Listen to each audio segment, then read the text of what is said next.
Hello guys, in this video we will know about how to convert doc file into PDF file. But before that, if you are new to this channel, please subscribe my channel. Thank you. So let us start. First of all, open the MS Word. Here you can open the new file. You can write down here something.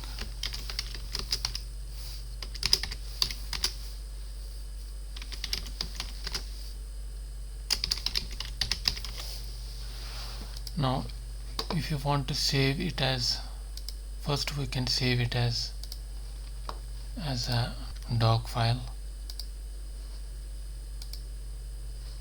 Now if you want to convert it into a PDF file, you just have to click here, file, and save as, and the destination folder you want to save this file. I will take this desktop, and here you will get option. You will see here an option PDF.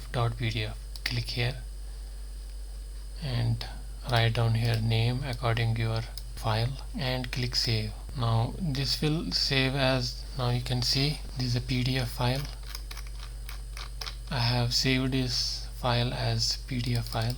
Now you can see this feature in Windows 16 or above, but in previous versions you will not see. You have to download the patch for it from the internet. For example, if you are using Windows 2007, you have to download patch PDF Word to PDF patch from Microsoft website, and you can then convert Word into PDF from 2007 Word as well. This is how you can convert doc file into PDF file. If you like this video, please subscribe, like and share my channel. I hope you find this video informative. Thanks for watching.